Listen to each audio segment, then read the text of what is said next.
I think पूरे विश्व में ये दिन मनाया जाता है ना। जी। तो ये एक दिन है जब लेडीज को अच्छा लगता है और वो सब एक दूसरे को कंग्रेचुलेट करती हैं, वो सेलिब्रेट करती हैं, तो वो उसका फन पार्ट है।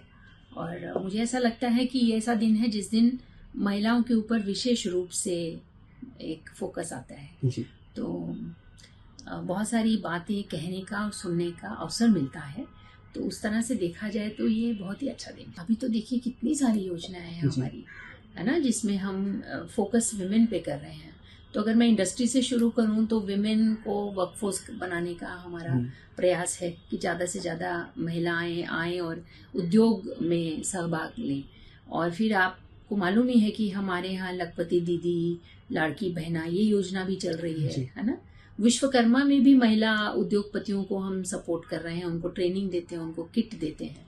तो ऐसे तो अगर आप देखें तो हम हर तरह से, और फिर अगर हम शिक्षण में जाएं और उच्च शिक्षण में जाएं, वहाँ भी हमारी योजनाएं हैं जहाँ हम चाहते हैं कि लड़की कॉलेज जाए, उसकी फीस हमारी तरफ से दी जा रही है, उसको सपोर्ट।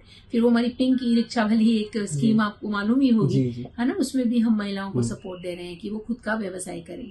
तो ऐसी बहुत सारी अनेक योजनाएं हैं, एक नहीं। देखिए, मुझे नहीं लगता कि विशेष रूप से हमारे लिए ही चैलेंजेस हैं। आई थिंक आप किसी भी क्षेत्र में काम करें, आप चाहे उद्योग में काम करें, आप किसी महाविद्यालय में काम करें, आप किसी तरह के ऑडियो विजुअल मीडियम में काम करें, चैलेंज यही है जो आपको अपना जो आपकी सारी भूमिकाएं हैं, है ना, तो हमारी बहुत सारी भूमिकाएं होती हैं, वो सब लेकर आपको चलना है। मुझे ऐसे लगता है कि महिला की तरफ देखने का दृष्टिकोण बदलना चाहिए कि वो अबला है, वो कुछ कर नहीं पाएगी, उसको सहायता लगेगी और उसको हमेशा हमें संभालना पड़ेगा। आई फील ये चीज़ें बदलने की ज़रूरत है।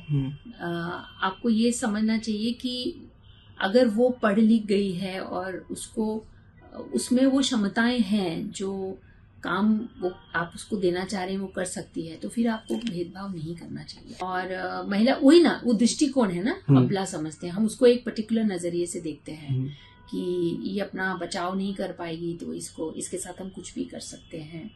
इसलिए मुझे ऐसा लगता है कि जो पालक हैं, जहाँ भी वो काम करती है, ये सभी की जवाबदारी है कि घर में और घर से बाहर उसकी सेफ्टी और उसकी मूवमेंट बिल्कुल अच्छी होनी चाहिए, ताकि उसे किसी भी तरह की तकलीफ नहीं है।